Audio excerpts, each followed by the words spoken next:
everyone, my name is Erin Meyer. I am the Sustainable Food Programs Coordinator at the University of California, Merced. We're here today with some folks from the awesome documentary called Sustainable. Sorry, you probably heard my dog in the background. We're here with some folks from the film Sustainable, and very excited today to ask them some questions and to discuss the film. Before we get started, we'll do some introductions. So Guillermo, would you like to go ahead and introduce yourself? Absolutely. Can everyone hear me? Yeah. Perfect. Hi, everyone. I'm Guillermo Ortiz. I'm the Sustainability and Diversity Educational Programs Manager here at UC Merced. I work on the intersection of sustainability and equity, and so we're really glad to have both Matt and Will to talk about Sustainable the film. And so before I continue on and go on about myself, I'm going to turn it over to Will. If you want to introduce yourself, let everybody know who you are. Yeah. Thank you. Absolutely. I'm Will Travis. I'm a co-owner in Spence Farm here in Fairbury, Illinois. Own it with my father. We've had this farm in our family for, let's see here, be 191 years this year. Wow. So my kids are the 9th generation on the farm here. And we grow kind of an array of different products, everything from produce, grains, livestock, and wild harvested products. So. And Matt, if you want to introduce yourself, please feel free. Sure. I'm Matt Wechsler. I'm the director of the film Sustainable. My wife and I kind of worked on it together. She really got me into food in 2012, 2013, taking me to a farmer's market, and it really opened my mind to flavor and where the food is coming from. And she was working on Chef Rick Bayless's television show at the time in 2013, and we had this idea of exploring the local food system around Chicago and comparing that to kind of the larger system. And we were turned on to Will and Marty at Spence Farm, and went down to interview them for a quick 3-minute piece, and ended up turning into nearly half the film. So I've done a couple other food films since then, and it's really become a passion of mine. And now I'm also kind of own a grocery store as well at this point in time, and Wow. work with Marty and Will with that. So we've stayed in touch these years, and we're probably working closer together now than we have in the past. So excited to answer all your questions. Awesome. I would love to learn more about that grocery store. And then also wanted to open up the floor to Leslie and Christine. And if you have any questions, you can either pop them in chat, or you can unmute and ask them at any time. I might just take a minute to see if you all have questions, and then I can launch into mine. I have a question. How does animal agriculture, in your mind, fit into a sustainable farming operation? For me, having the livestock here, it kind of rounds out the whole system for us. You've got the manure, they're trampling that in and fertilizing the soil. They're also eating different plants that, whether they be weeds or stuff like that, that may not be quite so desirable, and taking care of that so that you're not having to weed or mow or do all that all the time. And then it also saves on fuel consumption, not having to mow and take care of lands or farming it, because you just put the pasture aside, and we've got probably 14 or 15 acres of pasture that it sits there in that ground. We never have to touch it from year to year. I think we planted it 8 years ago maybe, and that was the last time there's been any fuel consumption used on that 15 acres. So I mean, it makes it more sustainable in that way, where you're not using so much of the fossil fuels up. And then for us also, we're able to feed ourselves and feed others with the meat that we produce. So Happy to chime in as well in terms of how I've I've seen this from looking at it from the standpoint of doing the film Sustainable, and then I did a film called Right to Harm after that, which really looked at the communities that live around factory farms. And I'm certainly a big advocate against industrialized farming, and I'm a huge proponent of trying to create natural ecosystems. And I think when you look at farms like Spence Farm that are utilizing livestock in a way that mimics what a natural ecosystem is, I think there's a lot in regards to that we can use for future food system purposes. And I think the more we can go towards those types of systems, the better off we'll be. At the same time, the one thing I really find interesting about some of the regenerative farmers that are doing a lot of produce production is a lot of those farmers are working heavily on nutrient density, and they're working to create more proteins and fats within the fruits and vegetables that they produce. And I think looking at ways to reduce meat consumption in the United States and looking at ways to increase vegetable production, I think a large part of that really needs to be about looking at how we can create more nutrient density within the vegetables that we produce. So there's a lot on that, and we can certainly get more into that because that's a whole topic in itself. Right. Thank you.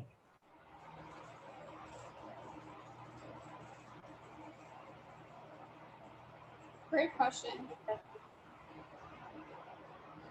Any others? I'll have some questions maybe later on down the line. I'm a farmer here in the central part of California, and just not too far from UC Merced. And we've been conventional farmers for, let's see, since the 40s, I guess. We used to have sheep. That was my grandparents had, or great grandparents had sheep. And then my grandfather converted to row crop farming and later added almond trees. So now we still row crop farm and we have almonds. I was an animal science major and wanted to be a beef lobbyist for a long time until I went to one too many slaughterhouses, and I'm now vegan. So that was hence my question for animal agriculture. But I'm back on the farm, and my brother, both of us worked in entertainment in LA. Our mom passed away. We came back home and are running the farm with our dad. But looking at changing to more of a regenerative agriculture, it's a challenge because dad's been commercially growing things for all these years, and all of our neighbors do. And just looking for different ideas. And so I love your movie. I love watching all of these documentaries, trying to get ideas on what we can do and how we can come together to make change. And so I may have more questions for you as we go along. Great. That makes me think, how can we get kids more involved in ag? We know that the family farmers, the small family farms are kind of closing, younger kids don't necessarily want to get involved in ag. How can we change that? How can we get kids more interested and involved on farms? So far from what we've seen with our experiences here, so in 2005, we started, and it talks about it in the Sustainable film, the Stewards of the Land group. And at that point, it was mostly made up of young families, and I'd say the majority of the farmers in that group were under the age of 18.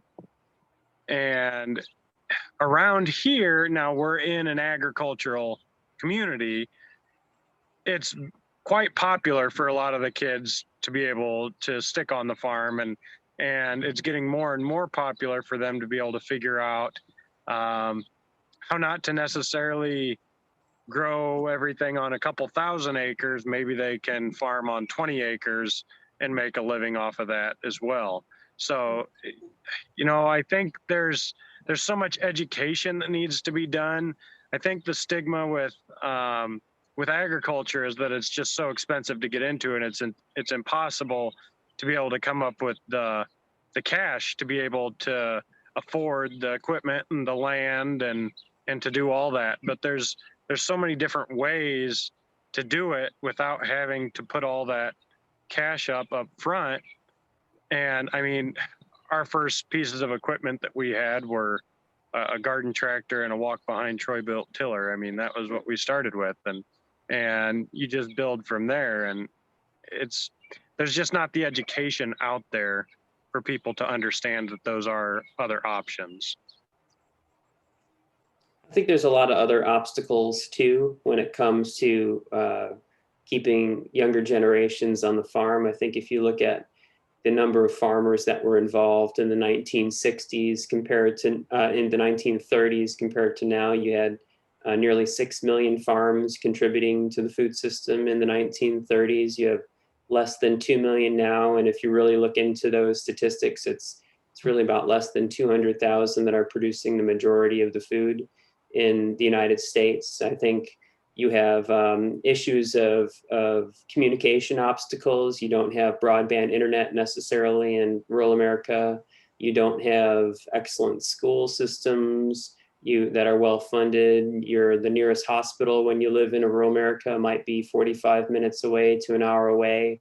So I think there's a lot of obstacles to get younger families to be out in rural America, but I think there's certainly room to change that. And what I would certainly love to see is a food system that involves more farmers. And I think if we can find a way to do that in this country, then we'll have more people in rural America. We'll have the smaller cities will become a little bit bigger, and we'll have more engagement from younger population in farming.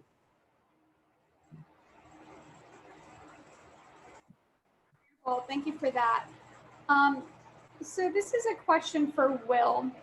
What kind of sustainable practices do you implement on your farm? So for us, the biggest thing that we try and focus on is plant and soil health. So we have some certified organic acreage, but we're not 100% certified. We grow by the standards though, and we really try and focus on making sure that no chemical fertilizers or pesticides, fungicides, herbicides, anything like that goes into our soil. And we focus on building plant health to be able to build the soil health in the long term. So the more we feed the plants, the healthier the soil is going to be as well. We use that product that's talked about in the sustainable film from Advancing Eco-Agriculture. We use a lot of their product line religiously. I mean, every week we do foliar feeds on all of our crops, pretty much from February all the way through October or November. So that's probably our biggest thing, is trying to make sure that we're feeding the soil to be able to rejuvenate and rebuild that soil back to where it was before all these chemical fertilizers and everything came in and started killing it off. So I have a quick question if I can. I'm also in the Central Valley. My family has a small farm for olive trees to do olive oil. But we are on a hidden part of a riverbed. So what we're finding is we have very rocky soil. And how do we try to enhance that soil when we have a lot of rocks? So tilling things up or tilling things in is really difficult. So I'm just trying to figure, and we're on drip lines. So I'm trying to figure out what else we can potentially do.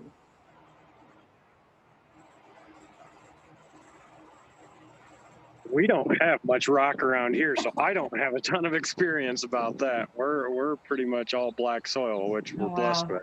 Yeah. You know, ultimately it's going to come down to trying to build. I mean, you can build organic matter in any soil. It may take more time, but trying to build your organic matter and build that up so that you can have more biological life there and be able to hold those nutrients. That's what I would say, you know, adding compost, or even maybe starting with, well, how big of an area are you talking really, I guess is what would be first. This is just a little ranch. This is about 7 acres. It's not real big, Okay. so pretty small. Okay. Yeah, I would think doing mulch and compost as much as you can on a regular basis to try and build that organic matter up and get some more carbon in the soil a little bit. Mhm. And you know, you cards dealt there too. I mean, you're gonna always have rocks there, so Oh, yes. you can We, take out as much as possible, but adding the organic matter is going to give you a carbon base so that you can add more nutrients and it'll hold more biology to it as well. right, right. I'm just trying to avoid doing any more commercial fertilizers and things like that as well. But it's tough. I mean, the rocks tend to float. So even if you clear some out, I swear they float right up to the top and you start with another batch. So we can build lots of walls around here. Yeah. Yeah. Thank you for that. Yeah. Awesome, thank you. My next question for Will again. If in any way, how did the pandemic impact your farm? So I had one of the local NPR stations call me probably a year ago, April, or maybe May, and they asked that question: how's the pandemic been affecting you? And I said, you know, to be honest with you, I hate to be excited for this to happen, but our business has never been as good as it is. A lot of it thanks to Matt and what they were able to do with Village Farm Stand. When the pandemic hit, we were dealing with probably 40 or 50 restaurant accounts every week, and we'd been doing that since 2003 or so, 2005. And once the pandemic hit, that week that everything got shut down, we went from 45 to 3 accounts. So I did throw something out on our social media, just kind of opening it up to whoever wanted to order groceries through us. They were welcome to get on our availability list and order groceries. And you know, we had a couple hundred people do that, and it was great. But then dealing with you know, 40 or 50 orders a week or clients a week, then we were doing, you know, invoicing for 50, a lot of time to it, and then having to package us and farms. I guess I should explain a little bit about that too. I'll get to that in a minute, though. We were having to package in individuals instead of bulk packaging. So Matt and his crew came in and they opened Village Farm Stand, which then what they do is they have an online store where individuals go online, see what's available, order off of there, and then Matt sends us an order in bulk, and he takes everything in bulk and then breaks it out into packages for all those individuals instead. I think we just lost Will. Yeah. But I could fill in for him a bit. So he was talking about how they had a lot of restaurant accounts. The restaurant accounts. You're back. Sorry about that. I don't know what happened. We were losing you. You want to keep going? Yeah, I can. You can talk about Village now too. That's pretty much where I was going with it. So. But there was obviously a high demand for local food when the pandemic hit. People wanted most of the farmers markets were closing down for the summer, and people wanted direct connections with the farms. What Marty and Will organized in terms of getting food to consumers in the city was pretty spectacular, but it was a lot of work for them. So I was compelled to start a small little grocery store in my town of Evanston, and we did basically online sales and then in-store pickup at a small 1,000 square foot retail space in Evanston, and it picked up to the point that it really allowed a lot of the Central Illinois farmers to to find a good avenue for a lot of their wholesale goods when the restaurants weren't purchasing. And I mean, Will, now you can talk about really what's happened since then, because it's been a launch pad to some extent for Will and his dad's business to really expand what they're doing. Yeah. So at this point now, we have totally outgrown all of our cooler setup here at the farm for receiving product from all of our farmers. And we've added so many different producers because of all this too. I mean, we're up to about 75 producers that we're selling product for. And it's not just in Illinois, it's national, honestly. We have some organic citrus producers out of California that we're working with too, that are small family farms. But we have outgrown everything here, and we've had to expand to a new location, double or almost triple the size of what we've got here at the farm as a receiving location. And then we're having trucks in Chicago Monday, Wednesday, and Friday, and we're running downstate deliveries on Thursdays. So we're pretty much running almost 5 days a week just to be able to keep up with the demand and moving product for so many people.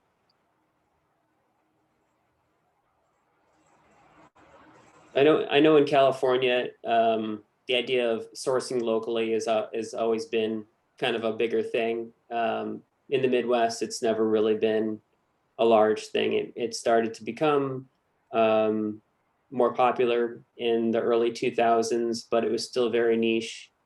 And it's only now getting to a point where people want it to be a little bit more mainstream. So because of that, there's high demand for the product.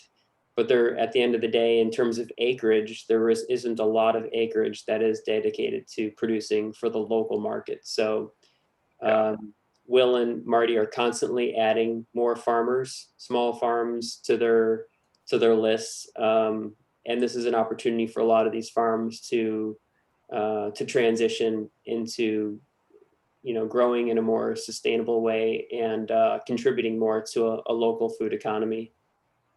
Well, and the amount of, the support in our local community here, Fairbury, is about 3,500 individuals. The support in this community, we have about 5 or 6 individuals that buy product from us each week. And that's about it. In Illinois, it's generally the larger, and this is probably more across the country or world, this is how it is more broad too, where it's the population hubs that are a little more interested in buying local rather than the agricultural communities that, everyone around here just kind of looks at it as just they're farming. I can buy cheaper stuff in the store. But the amount of people that are starting to come on to it around here is slowly coming around. And the pandemic has helped that on that side where, 5 years ago, we didn't have anybody interested in it. And now we've got 5 people regularly every week, but there's about a pool of 25 that order throughout a month or so here in the community. So.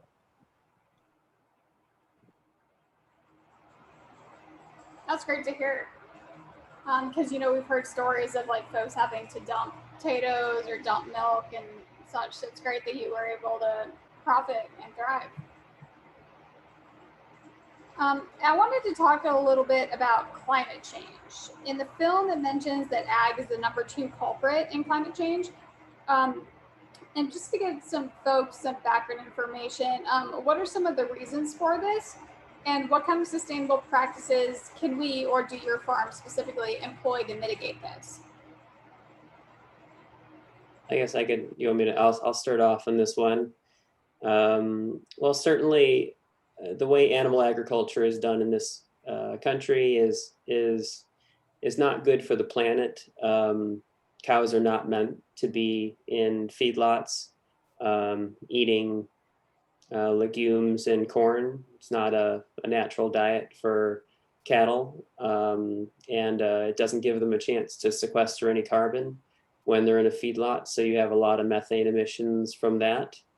You have a lot of transportation emissions that are associated with the transportation of the goods. You have a lot of, I think there's a lot of carbon release from all the annual growth that's happening from constant annual row crops, such as corn and beans. I think there's 120 million acres of corn and soybean rotations in the United States. So those are a handful of the issues, and there is a real lack of effort to sequester carbon. There's a lack of effort to plant more perennials to handle some of that sequestering. There is a lack of effort to keep food systems regional to shorten the amount of transportation needed. There isn't a true cost associated with the food we see at a grocery store level. We're not seeing these costs reflected. We're just paying for them in tax dollars. So those are some of the issues I'm sure, Will, you can talk about on the farm side of it. Well, for the farm side, especially going to climate change and noticing the need for more mitigations and more people taking it seriously. We have, it seems like, and everyone sees this across the world, it seems like natural disasters are becoming more and more prevalent. And usually this time of year we don't get tons of rain, but we have just been so soaking wet for the past month, and it's creating major problems for us to be able to take care of our crops or even harvest crops because we're so wet. And that's just not a normal July for us. And generally we would expect to be heavier rain in May and June, but it didn't come this year. It was dry all the way through then, which we expected a drought, and then we can't get it to stop raining. So just the extremes, there's nothing in the middle. It just kind of the pendulum swings both ways and slams the wall on each side. It just doesn't hang in the middle. So, the farms, we're having to deal with that. And then also a lot of the farms are having to deal with more and more on the conventional ag and the chemical side, a lot of drift and overspray from their conventional neighbors. We've had a couple of our farmers lose their whole crops the last 2 or 3 years because they've been sprayed on by their neighbors, or it's just drifted onto their plants and killed everything. And at that point, it's in the soil. You have to remediate the soil, and you got to pretty much start from scratch there, and it takes a long time. So dealing with those issues has been a real struggle on the farm side. I think the other thing that's also interesting is, this year we had a late frost in, I think, May 27th was a frost, which is incredibly late for the Midwest. I know in California, you guys don't talk about frost too often, but I know we deal with there's a lot of Michigan farmers that are fruit producers. For them to see a late May frost means they're going to get a lot of fruit buds that are going to die from that. So there are more extremes, to see 110 degrees in Oregon not too long ago, in an area that's known for its cherry production, and Washington State known for its apple production. The stress caused by some of those extremes is obviously not a good thing for agriculture. And at the same time, it means that farmers need to rely on resilient methods for growing. So farmers need to look at their bricks level, and farmers need to constantly consider what they can do to create more climate resilience on their own farms.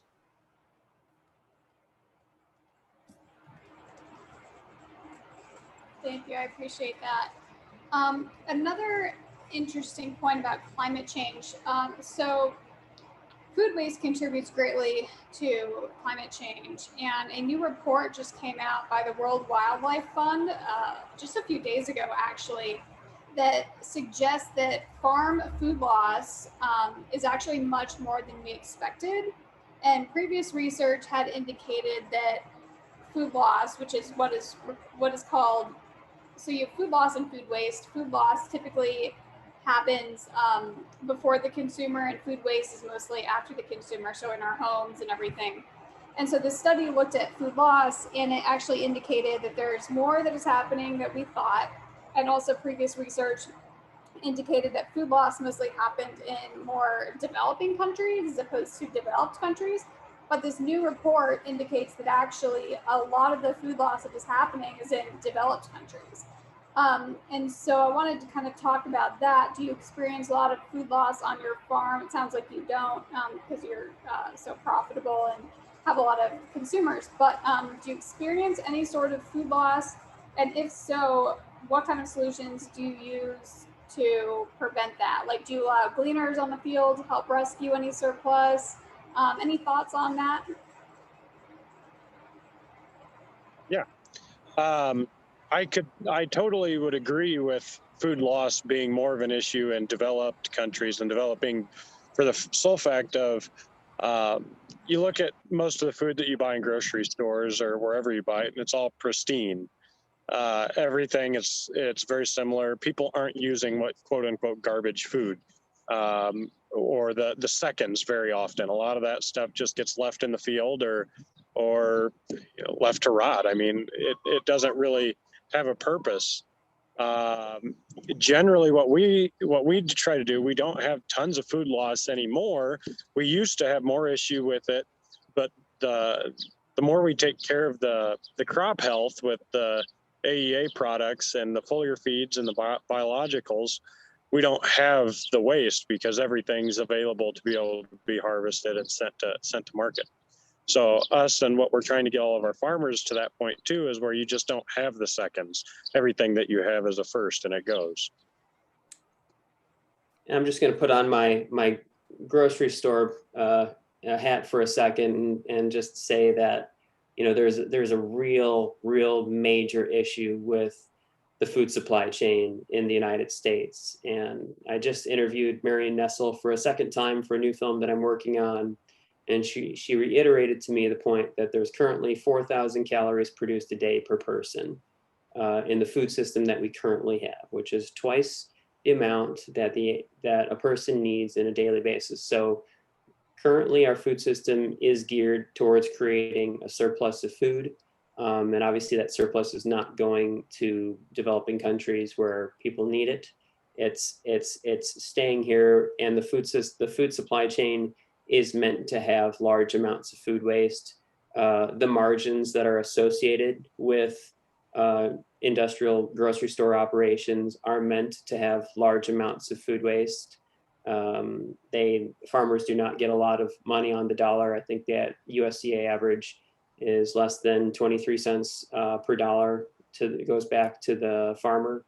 So that's a real issue. I think it's more of a supply chain issue where the problems are really occurring than it is just the problems happening on the farm. And I think what needs to be addressed really is how we go about creating supply chains. And I think just having more regional supply chains. I think part of the reason why Will doesn't see a lot of food waste on their farm is because their supply chain is from the farm directly to the restaurant or from the farm directly to the retailer.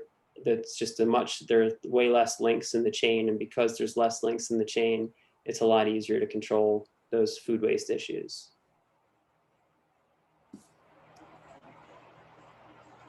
Awesome. That makes a lot of sense. Thank you. So do you have any plans for the future in terms of next films, Matt, specifically?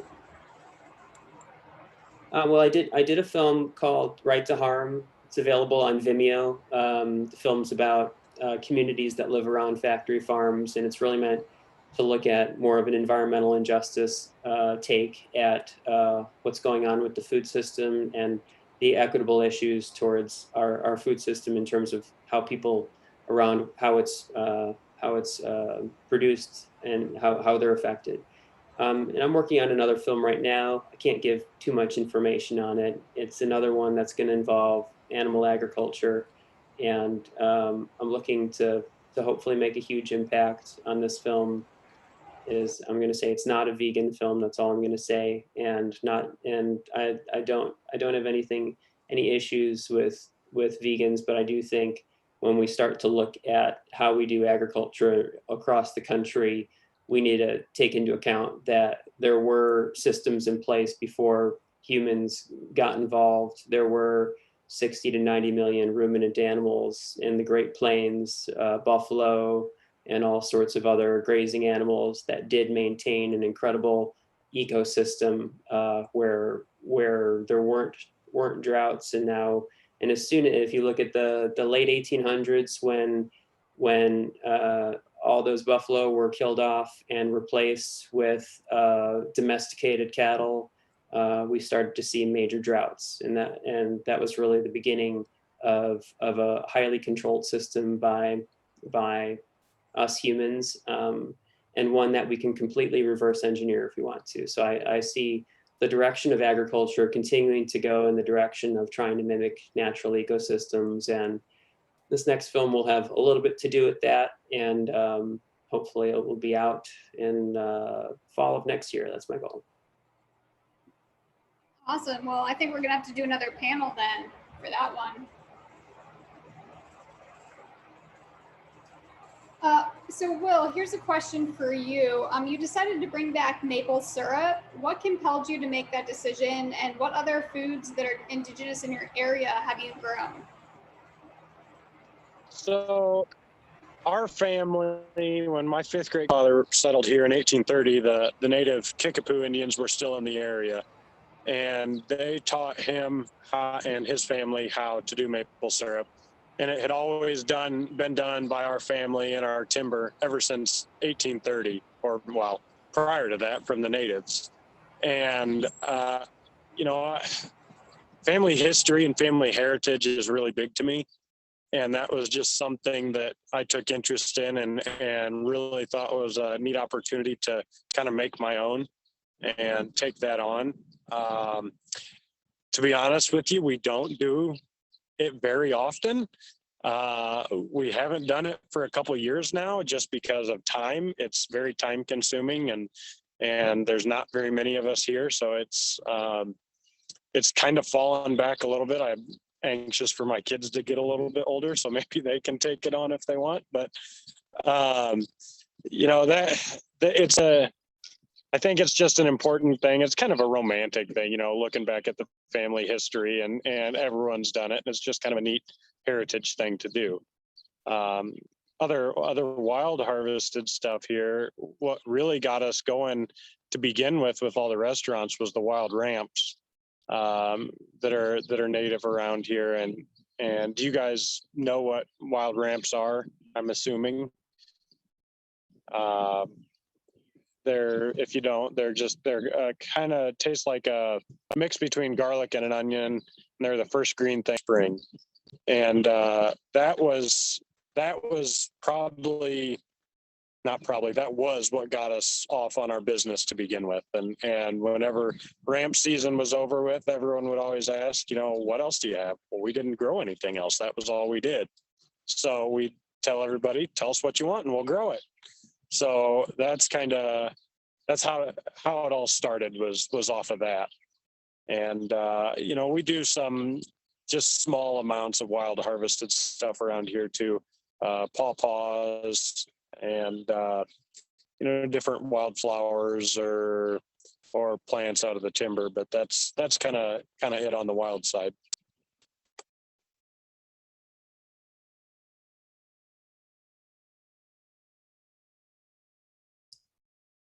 I have a question. Matt, have you thought about doing a film on California agriculture? Not that there's anything wrong with Midwest agriculture, but the Midwest and California are so different. I mean, it's just night and day, right? And all of the documentaries are almost all done in the Midwest. And just wondering if you've thought about doing one out here. Yeah, I mean, I know the Midwest very well. I've grown up here. I have a real goal to try to transform Midwest agriculture.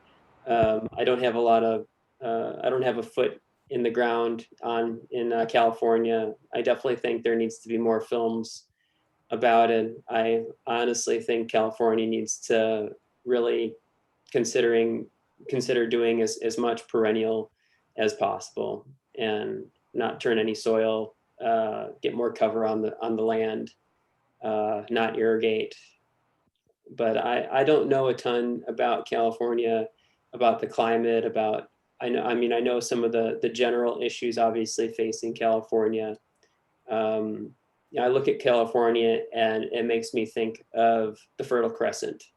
The Fertile Crescent, was described as a Garden of Eden, and there's lots of biblical references to what it likely was like, what grew there, how plentiful it was, and I think California was that for a very long period of time, and I think we're coming close to the end of the fertility of California, and it's draining resources from other areas of the country too. It's taking the water from the Rockies, that can be distributed in other ways. So there's lots of issues, and I don't know if the answers are good answers in terms of what needs to be done. I kind of just feel like we just need to call timeout on farming the Central Valley. Is what I would completely say. agree, but I will tell you, being here in the Central California, we have investors coming in here and buying up property like no tomorrow. Yeah. They are spending $24,000 to $30,000 an acre to buy ground that has no water. That's just And crazy. they are drilling wells around us. Yeah. The deepest well near us is 1,200 feet. Wow. They're sucking every aquifer. And I'm saying, we're farmers too, so I can't. Right. But that is happening all over the place here Yeah. in California. So I just keep waiting for somebody to do. It's bad. Well, maybe I can. I need to raise more money for the film like that because it'd be a lot more attractive for me. But well, you can get lots of volunteers, I would think. And I want to say Sunday morning even interviewed Del Bosque is a big farmer out here on the west side, and actually he made it to Sunday morning. Now, granted, he's a big farmer, but I thought at least they're starting to talk about some of this because he's fallowing his land, and I think that's what's going to end up happening. Yeah. But right now, like I tell you, guys are still coming in from other countries and buying land like no tomorrow. And we have a lot of doctors around us in buying almond trees, just. Oh, no, that's not good. They're all huge investors, huge. Yeah. And I don't think that happens in the Midwest. No, and I think if they were smart, they would start looking at the Midwest for moving a lot of the crops to being grown in the Midwest, because we have 20 feet of topsoil. We have a lot more rain. We have a lot more capabilities. We do have winters. We are zone 5, I think, where Will is, and so we have more struggles in that regard. But that doesn't mean innovation can't work around that. So I think the other thing we have is dairies. I mean, huge, 3,000, 5,000 cow dairies, all around us. A lot of them came up from LA, sold land there and came and bought these huge dairies. And the problem I see in this area, at least, is the subsidies are just unreal, and most of those subsidies, every ag magazine I get, almost all those subsidies are for animal agriculture. They are continually paying to expand their dairies and expand beef operations. That's too bad. And those are the operations where you get a lot of pollution that affects the irrigation water for the greens that are grown. So you get a lot of E. coli outbreaks. This happens to be kind of a topic in my next film.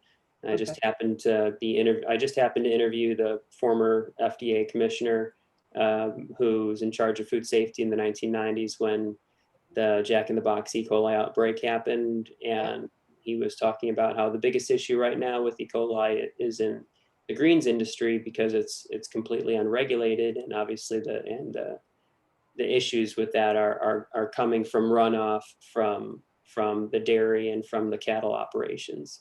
So it's a huge problem, and the whole thing. All the dairies around here pump their manure into all their irrigation water. Yeah, the whole thing's a problem, and it's. I mean, I don't feel any better. No, it's probably going to crash one of these days because we're all Yeah. just going to run out of water, and and maybe that will happen. But it doesn't seem to be happening quickly. I don't know. So. I totally agree, Christine. I'm up here in the Modesto area, and right above us on a bluff, a big investment group came in and put in thousands of acres of almonds. And they said, oh, no, we've got our own reserves. We're fine where we're drawn. They're sinking some big wells. Yeah. And the fallout from that, when they first tore up the land to plant, is that we're downwind and lower. So all of a sudden, all this weird stuff that had been dormant forever was showing up on the property because the soil up there had been just rangeland, was now disturbed. And being on the river, we're on the Stanislaus River, and they're running it high right now. And we're just scratching our heads going, we're bad. We don't know if we'll have any water come this next winter. And they're talking about recreation, but they're also talking about the fish. And my thought is, if there's no river and it's a dry bed, there's going to be no fish anyway. So what are we doing here? And I know that for local, it's very scary to think about, we won't have any water. Yeah. They've done the same thing here. We're right on the edge of the foothills. We're between two creeks. And what they've done is they've come in and they've converted all that cattle rangeland into pistachios and almonds and drilled, just tons of wells, right? Yeah. So things are coming down the creek that we never saw before. The other thing, we're in a floodplain, but we don't flood anymore because they've changed the dynamic of the land so much that everything is just completely different. And then we have a bunch of these investors who have come in. My dad's been on a water district for many, many years. They've come in and now it's all these investors are on the board. Half of them aren't even farmers. They're managers for these big investment firms, and they're controlling the water. Yeah. It's pretty egregious for sure. And, back to the point of really what needs to happen is they need to look at what the ecosystem wants to provide as opposed to, what the cash crop is. And unfortunately, it's kind of the reverse methodology of what they're doing. So, I mean, they're doing that still in the Midwest too. Will is still surrounded by acres and acres of corn and soybean.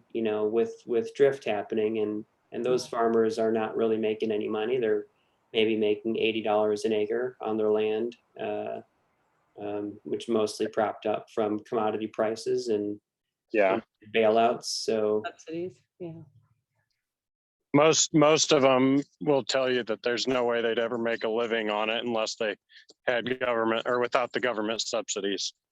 Right. It's just not possible. And that's a problem. So the change is definitely slow. I think everything that's going on with climate change, hopefully from a government perspective, there will be some linkage between agriculture and its ability to mitigate climate change. And hopefully when that is taken more seriously at that point in time, maybe there will be some more systemic changes that take place. But until then, I don't have too much hope until that happens. So. Yeah. Just keep up the great filmmaking. It helps. Yes. It really does. Even if it's one person at a time, the work you guys are doing is phenomenal. And it's that change of mindset. Absolutely. Yeah. Focus on the kids. For sure. Yeah. I have a nephew in the Bay Area that just came down to stay with us, and he was driving tractor for the first time, and but he has so many ideas about innovations, for agriculture. And I think maybe that's what we need, these kids that actually have an interest, but didn't grow up in it. But hopefully. Innovation's always good. Yes. Hopefully if they have an interest, Yeah. Then so we're hoping it maybe sparked some ideas while he was out here. That's actually a good segue into my next question. For both of you each, what kind of words of wisdom or advice would you give to aspiring filmmakers and aspiring farmers? I would say for farmers, start small, but try everything. I mean, if you enjoy doing it, do it. It's worth your time, and everybody eats. So you're never going to find somebody that doesn't eat. So there's always plenty of customers out there. It's just you got to find the right thing. I guess for aspiring filmmakers, I would say seek to inspire people. You know, don't seek to just to cause havoc with what you produce, but seek to attempt to inspire people.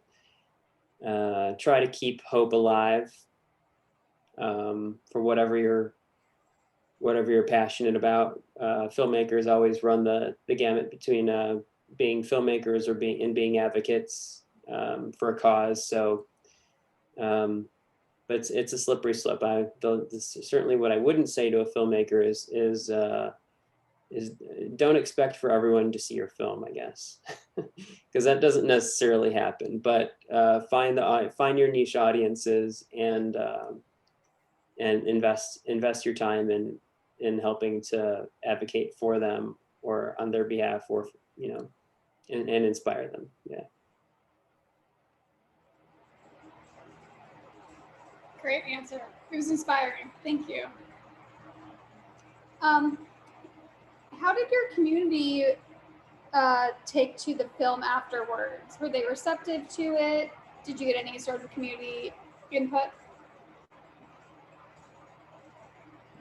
For us, a number of the, sorry, I got a truck driving by.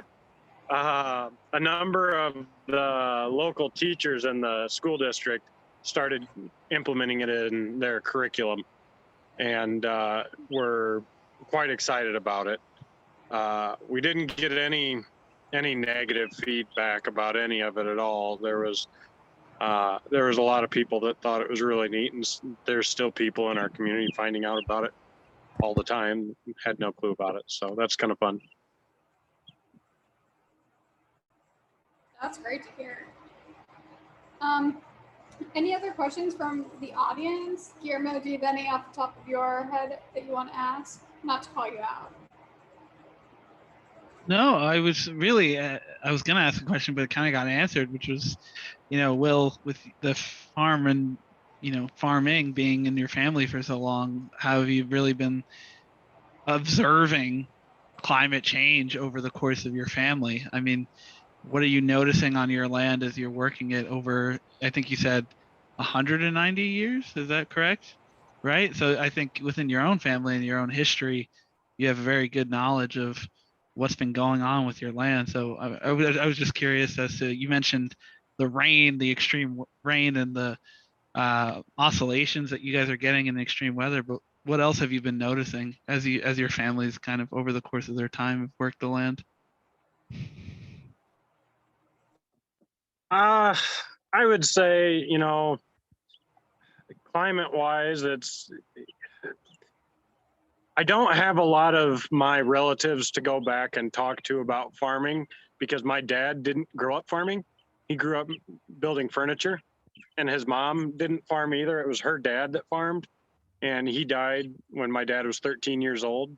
So going back and looking at history books that way is about the easiest way, comparing climate-wise for the farm. Now, I do know that he was big into, even at that point, way back then, he was all about, trying to do, regenerative agriculture, even back in the 60s and 70s. So that's kind of always been something that's been important to our family, it seems. Even though, around the turn of the century, around 1900, our family was one of the largest farms in the area. We had 1,000 acres, which, farming with horses, farming 1,000 acres, that's a lot of ground. So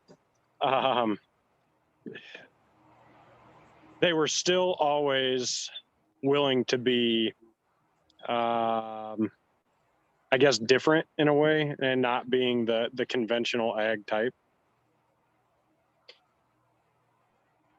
No, I appreciate that. Thank you.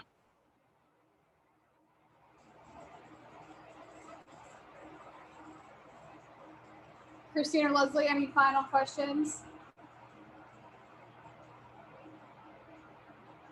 I think you answered my main questions. We're just really trying to figure out what to do here. You know, like Will said, our family, my grandfather, we go back and we're finding books of his on organic farming from way, way back. And my dad said he remembers when my grandfather tried to do a few things, it just didn't work. You know, he was doing cover crops back in the day when we didn't do that. And, you know, it didn't work the way he wanted. So we ended up going back into conventional farming.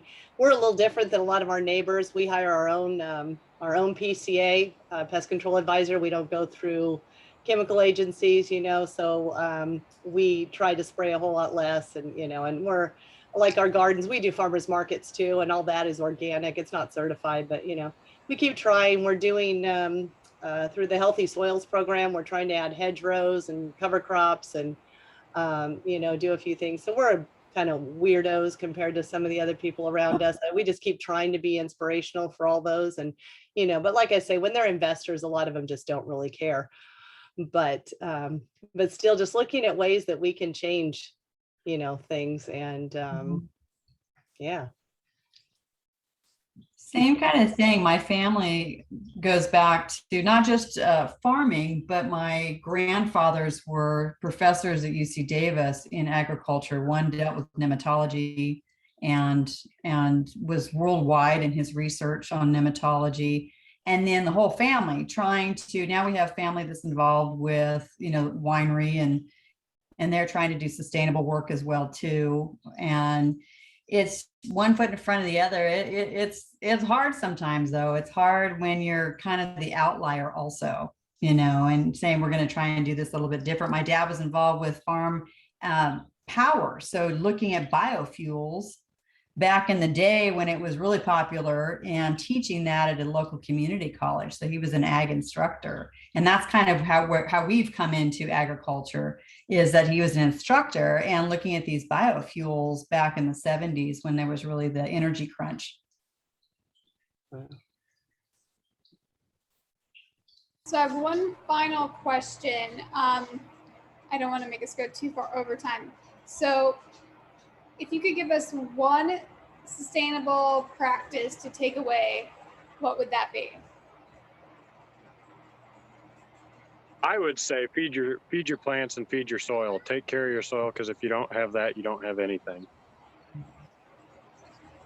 And I'm gonna dovetail on that. I had an aha moment in my own gardening experience after observing what Will and his dad were doing on their farm, and talking to John Kempf, who founded Advancing Eco Agriculture, and suddenly being able to look at a leaf of a plant and see a calcium deficiency, or looking at a leaf and seeing other deficiencies, and then being able to solve for it, and seeing a tremendous yield increase and plant health increase.